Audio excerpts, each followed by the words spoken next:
सबसे जरूरी चीज है कि सवाल करना कभी बंद ना करे। एल्बर्ट आइंस्टीन के ये शब्द आज हमारी चर्चा के लिए बिल्कुल सही बैठते हैं। नमस्कार और स्वागत है। आज हम एक बहुत ही महत्वपूर्ण मुद्दे की गहराई में उतर रहे हैं, चाबहार बंदरगाह। खास तौर पे क्योंकि हाल ही में अमेरिका ने इससे जुड़ी एक छूट वापस लेने का ऐलान किया है, तो काफी बातें हो रही हैं इस पर। हमारा आज का विश्लेषण ऑब्जर्वर रिसर्च फाउंडेशन यानी ORF में छपे एक लेख पर आधारित है और हम उस लेख के तर्कों को थोड़ा क्रिटिकली देखेंगे।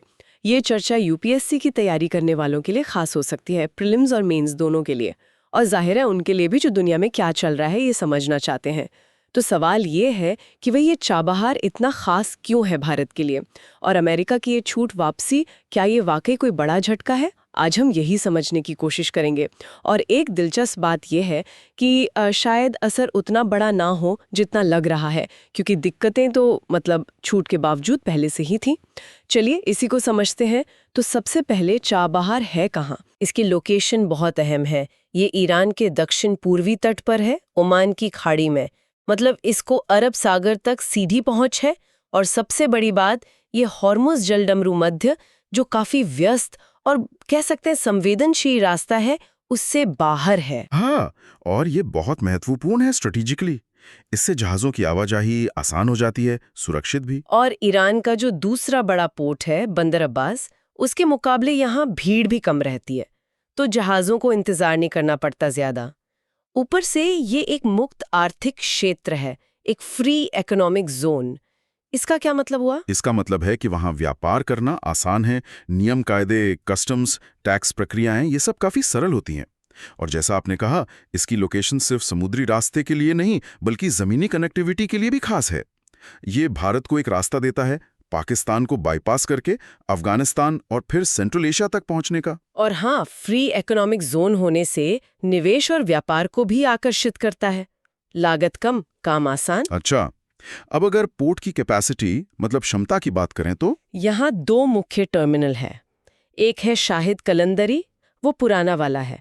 उसका ड्राफ्ट यानी पानी की गहराई थोड़ी कम है, 7-8 मीटर, तो वो छोटे जहाज़ों के लिए। हाँ, फीडर वेसल्स के लिए। और दूसरा है शाहिद बहेश्ती। ये नया है, ज्यादा महत्वपूर्ण। इसका ड्राफ्ट काफी गहरा है, 16.5 मीटर। ये बड़े जहाज़ों के लिए एकदम सही है। हाँ, और ये जो शाहिद बहेश्ती है, इसका विकास भी कई फेज में हो रहा है। पहला फेज पूरा हो चुका है। हाँ, और उसकी क्षमता करीब 8 मिलियन टन कार्गो सालाना हैंडल करने की है, और आगे इसको बढ़ाने का प्लान है करीब 18 मिलियन टन तक। 8 मिलियन टन, 18 मिलियन टन, सुनने में आंकड़े लगते हैं, लेकिन इसका असल मतलब क्या है व्यापार के लिहाज से? देखिए, इसका मतलब बहुत बड़ा है। 8 मिलियन टन अभी, और आगे 18 मिलियन टन। ये भारत और मध्य एशिया के बीच व्यापार की मात्रा को कई गुना बढ़ा सकता है। और शाहिद बहेश्ती का गहरा ड्राफ्ट खास इसलिए है क्योंकि बड़े मदर वेसल्स, जो मुख्य मालवाहक जहाज होते हैं, वो सीधे पोर्ट पर आ सकते हैं।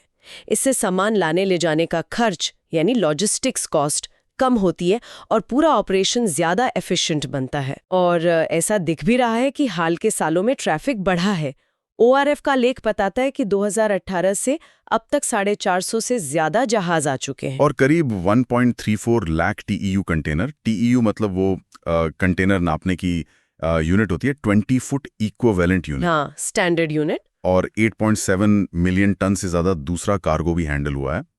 खासतौर पे कंटेनर ट्रैफिक में तो बहुत तेजी आई है। फाइनेंशियल ईयर 23-24 में करीब 60,000 TEU हैंडल हुए हैं, जबकि उसके पिछले साल ये 10,000 से भी कम था। हाँ। और ये ट्रेंड अभी भी जारी है। नए फाइनेंशियल ईयर के शुरुआती महीनों में भी अच्छी ग्रोथ दिख रही है। ये दिलचस्प पैटर्न है। देखिए, एक तरफ कंटेनर ट्रैफिक बढ़ रहा है तेजी से, दूसरी तरफ बल्क कार्गो जैसे अनाज या कच्चा माल, वो पिछले कुछ सालों से करीब स्थिर है, लगभग 2 से 2.5 मिलियन टन सालाना। ऐसा क्यों? इसके कई कारण हो सकते हैं। हो सकता है ग्लोबल मार्केट में डिमांड कम ज्यादा हो रही हो, लेकिन कंटेनर ट्रैफिक का बढ़ना एक मजबूत संकेत है। ये दिखाता है कि पोर्ट अब ज्यादा अलग अलग तरह का माल हैंडल कर रहा है, शायद तैयार माल या ज्यादा कीमत वाला सामान। और ये भारत मध्य एशिया व्यापार में तेजी का भी इशारा हो सकता है। चलिए अब थोड़ा इतिहास में चलते हैं।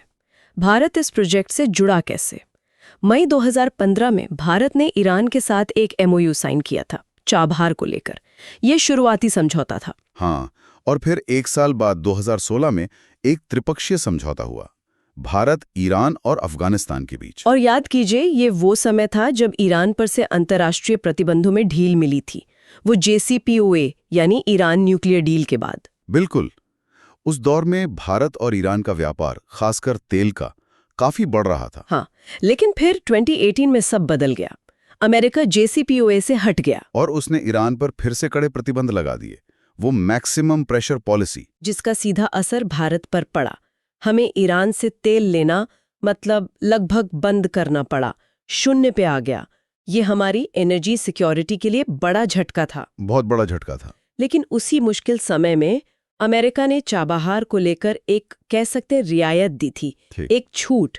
उन्होंने माना कि अफगानिस्तान के पुनर्निर्माण के लिए ये पोर्ट जरूरी है। ठीक। तो काफी डिप्लोमेसी के बाद अमेरिका ने IFCA कानून के तहत एक छूट दी। IFCA मतलब Iran freedom and counter proliferation act. ये अमेरिकी कानून है ईरान पर प्रतिबंधों का। हाँ, तो इस कानून से छूट मिली चाबहार पोर्ट के विकास के लिए, उससे जुड़ी रेल लाइन के लिए और अफगानिस्तान के लिए जो नॉन सैंक्शन्ड सामान है उसकी शिपमेंट के लिए। पर यहीं एक बड़ा लेकिन था। ये छूट मतलब कहने को तो थी, पर ऑरफ लेक इसे आधा अधूरा कहता है। आधा अधूरा क्यों? क्योंकि इसका कोई पुख्ता दस्तावेजी आधार नहीं था। जैसे अमेरिकी ट्रेजरी विभाग का जो ऑफिस है, OFAC, office of foreign assets control, जो ये सब प्रतिबंध लागू करता है, हाँ, OFAC, उसने कोई फॉर्मल जनरल लाइसेंस जारी नहीं किया था। ये बस एक तरह का लेटर था, जिसे ना तो अंतर्राष्ट्रीय बैंकों ने माना, ना ही उपकरण बेचने वाली विदेशी कंपनियों ने। किसी ने इस पर भरोसा नहीं किया। अच्छा, तो फिर इसका नतीजा क्या हुआ? नतीजा हुआ ओवर कंप्लायंस। मतलब कंपनियां और बैंक डर के मारे किसी भी पचड़े से बचने के लिए जरूरत से ज्यादा सावधानी बरतने लगे। छूट का कागज तो था, पर चाबहार प्रोजेक्ट से जुड़ने या उसके लिए सामान सप्लाई करने में बहुत दिक्कतें आईं। जैसे भारत को पोर्ट के लिए आधुनिक STS क्रेन्स चाहिए थी, शिप टू शोर क्रेन, जो बड़े कंटेनर जहाजों के लिए जरूरी होती हैं, वो मिल ही नहीं पाई। तो भारत को कम क्षमता वाली MHC यानी मोबाइल हार्बर क्रेन से काम चलाना पड़ा। ये ठीक है, फ्लेक्सिबल होती हैं, पर बड़े स्केल ऑपरेशन के लिए उतनी अच्छी नहीं। और इन MHC क्रेनों को चाबहार पहुंचाना भी अपने आप में एक कहानी थी। हाँ, बिल्कुल। लेख में जिक्र है कि जो ओरिजिनल विदेशी मैन्युफैक्चरर था, उसने सीधे ईरान भेजने से मना कर दिया। तो उन क्रेनों को पहले मुंबई लाया गया, फिर मुंबई से एक छोटी शिपिंग कंपनी, जो शायद प्रतिबंधों के दायरे से बाहर थी, उसके जरिए चाबहार भेजा गया। ये दिखाता है कि छूट के बावजूद काम कितना मुश्किल था। बाप रे, मतलब नाम की छूट थी बस। काफी हद तक। और भारत को भी बहुत संभल कर चलना पड़ा। पहली बात, छूट के तहत भी सिर्फ तय सामान भेजा गया, मानवीय मदद, गेहूं, दवाएं, वो भी खासकर अफगानिस्तान के लिए। दूसरी बात, भारतीय झंडे वाले जहाजों ने चाबहार जाने से परहेज किया। मतलब इंडियन फ्लैग्ड वेसल्स ईरानी पोर्ट्स पर नहीं गए। तो फिर व्यापार कैसे हुआ? ज्यादातर व्यापार उन जहाजों से हुआ जिन पर ओपन रजिस्ट्री वाले देशों का झंडा था, पनामा, लाइबेरिया जैसे देश, जहां नियम थोड़े ढीले होते हैं। तो संक्षेप में कहें तो वो छूट जमीन पर उतनी असरदार नहीं थी जितनी कागज पर लगती थी। बिल्कुल। और अब ताज़ा खबर ये है कि अमेरिका ने वो आधी अधूरी छूट भी 29 सितंबर 2025 से खत्म करने का ऐलान कर दिया है। और ये फैसला तब आया है जब पोर्ट पर एक्टिविटी बढ़ रही थी और भारत ने मई 2024 में ईरान के साथ एक बड़ा कॉन्ट्रैक्ट साइन किया है शाहिद बेहिश्ती टर्मिनल को 10 साल तक चलाने और उसमें उपकरण लगाने का। हाँ, जिसमें करीब $120 मिलियन के उपकरण और $250 मिलियन की क्रेडिट लाइन शामिल है। तो इस ऐलान के बाद भारत में काफी हल्ला मचा। मीडिया ने इसे रणनीतिक झटका कहा, लेकिन क्या ये वाकई इतना बड़ा झटका है? देखिए, यही ORF का लेख एक अलग बात कहता है। उनका तर्क है कि इसे फौरन रणनीतिक झटका मान लेना शायद थोड़ी जल्दबाजी है। अच्छा। उनका मानना है कि जमीनी हकीकत में शायद बहुत फर्क ना पड़े, छूट रहे या ना रहे। क्यों? क्योंकि असली दिक्कतें बैंकिंग, इक्विपमेंट खरीदना, कंपनियों का डर, ये सब तो छूट के होते हुए भी थी। वो छूट इन समस्याओं को हल नहीं कर पाई थी। तो मतलब जो चीज पहले ही ठीक से काम नहीं कर रही थी, उसके हटने से बहुत ज्यादा क्या बदलेगा? हाँ, उनका इशारा इसी तरफ है। ये नहीं कह रहे कि कोई असर नहीं होगा, लेकिन शायद उतना बड़ा नहीं जितना बताया जा रहा है। तो इसका मतलब ये हुआ कि भारत शायद इस प्रोजेक्ट पर आगे बढ़ता रहेगा। लेख तो यही कह रहा है।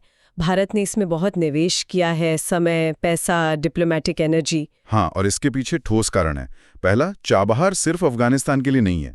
भारत का बड़ा लक्ष्य है मध्य एशिया से जुड़ना। उज़्बेकिस्तान, तुर्कमेनिस्तान जैसे देश चाबहार को हिंद महासागर तक अपना गेटवे मानते हैं। भारत मध्य एशिया डायलॉग में चाबहार पर वर्किंग ग्रुप बना है। भारत, ईरान, उज़्बेकिस्तान की त्रिपक्षीय बातचीत हो रही है।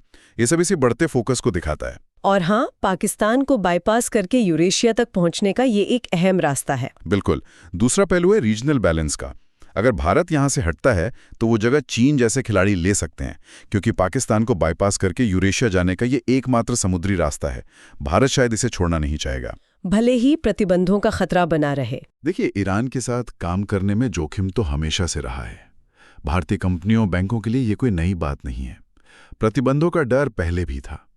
तो इस औपचारिक छूट के हटने से जमीनी स्तर पर शायद रिस्क कैलकुलेशन बहुत ज्यादा ना बदले। हाँ, मुश्किलें रहेंगी और भारत को शायद इनसे निपटने के लिए कुछ नए, मतलब आउट ऑफ द बॉक्स तरीके खोजने होंगे। तो जब 2025 में ये छूट खत्म हो जाएगी तो ऑपरेशन लेवल पर क्या फर्क पड़ सकता है? क्या काम और ज्यादा छिपकर होगा, मतलब ग्रे जोन में? ये एक संभावना है। चाबहार का ऑपरेशन वैसे भी बहुत ज्यादा पब्लिक स्क्रूटनी में नहीं रहा है। हो सकता है भारत पारदर्शिता थोड़ी कम कर दे, जैसे रूस ने किया है अपने कुछ आंकड़ों के साथ, कार्गो डेटा, टेंडर वगैरह कम पब्लिश करना। लेकिन इसके अपने रिस्क भी हैं। रूस की बात आई तो क्या रूस इसमें कुछ मदद कर सकता है, उपकरण देने में या किसी और तरह से? राजनीतिक तौर पर रूस समर्थन करता है। चाबहार को आईएनएसटी से जोड़ने की बात करता है। आईएनएसटी यानी international north south transport corridor. हाँ, वो भारत को रूस और यूरोप से जोड़ने वाला नेटवर्क। सही। लेकिन प्रैक्टिकल मदद, खासकर उपकरण सप्लाई करने में रूस की क्षमता सीमित लगती है। रूस के अपने पोर्ट्स भी यूरोपियन और चीनी टेक्नोलॉजी पर निर्भर हैं। वो खुद ही क्रेन वगैरह के लिए दूसरों पर निर्भर हैं। अच्छा। और ईरान में रूस का जो निवेश है, उसका फोकस भी चाबहार पर नहीं है। वो ज्यादा ध्यान उत्तर में अस्तारा रश्त रेल लिंक और अस्तारा से बंदर अब्बास वाले कॉरिडोर पर दे रहे हैं। तो उनकी योजनाओं में चाबहार उतना फिट नहीं बैठता। ज्यादातर आईएनएसटी ट्रैफिक अभी भी बंदर अब्बास से ही जा रहा है। तो लगता है ये लड़ाई भारत को काफी हद तक अकेले ही लड़नी होगी, खासकर वो पोर्ट को जरूरी इक्विपमेंट से लैस करने वाली बात। हाँ, और कामयाबी इसी पर टिकी है कि भारत पोर्ट की थ्रूपुट कैपेसिटी, यानी माल हैंडल करने की क्षमता कितनी बढ़ा पाता है और इसकी मार्केटिंग कितनी अच्छी करता है।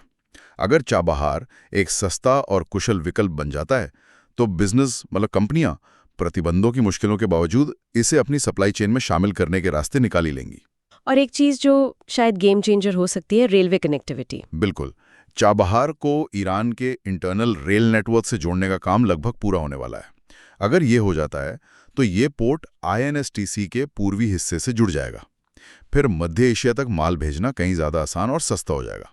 तो कुल मिलाकर ओआरएफ लेक का निचोड़ क्या निकलता है? लेक कहता है कि अक्सर बड़ी बड़ी जियो स्ट्रेटेजिक बातों और जमीन पर व्यापार की हकीकत में फासला होता है, लेकिन चाबहार के मामले में भारत के लिए रास्ता साफ है। मतलब लेक का आकलन है कि नई दिल्ली इस प्रोजेक्ट से पीछे नहीं हटेगी। रणनीतिक जरूरतें तो हैं ही, पर ये यूरेशिया तक भारत की इकोनॉमिक पहुंच के लिए भी एक बहुत जरूरी कड़ी है। लेक एक दिलचस्प तुलना करता है। भारत के सामने दो रास्ते हैं, या तो प्रतिबंधों से जूझ रहे ईरान के साथ काम करे या फिर पाकिस्तान पर निर्भर रहे, जिसे वो बाईपास करना चाहता है। और लेक का मानना है कि भारत पहला वाला रास्ता चुनेगा। हाँ, मुश्किलों के बावजूद भारत ईरान और चाबहार के साथ जुड़ा रहेगा। तो आज की इस चर्चा से जो मुख्य बातें निकलकर आईं, पहला, चाबहार भारत के लिए स्ट्रेटेजिक और इकोनॉमिक रूप से महत्वपूर्ण बना हुआ है। दूसरा, अमेरिका की छूट वापसी का असर शायद उतना बड़ा ना हो जितना पहली नजर में लगा, क्योंकि असली दिक्कतें पहले से थीं। और छूट वैसे भी बहुत कारगर नहीं थी। के लिए प्रतिबद्ध लगता है।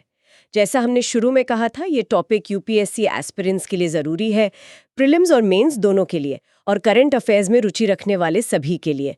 अगर आपको ये चर्चा अच्छी लगी, उपयोगी लगी, तो इसे लाइक करें, हमारे चैनल को सब्सक्राइब करें, और अगर आपके कोई सवाल हैं या आप किसी और टॉपिक पर ऐसी ही गहरी चर्चा चाहते हैं तो नीचे कमेंट्स में हमें जरूर बताएं। और हाँ, एक सवाल हम सोचने के लिए छोड़ जाते हैं, क्या प्रतिबंधों के लगातार साए में और इस तरह के ग्रे जोन में चाबहार को ऑपरेट करना भारत के लिए लंबे समय में एक सस्टेनेबल, मतलब टिकाऊ रणनीति है? और जैसे जैसे दुनिया में जियोपॉलिटिकल टेंशन बढ़ रही हैं, ये चाबहार प्रोजेक्ट बड़े आईएनएसटीसी प्लान के भविष्य को कैसे प्रभावित करेगा? ये सोचने वाली बात है।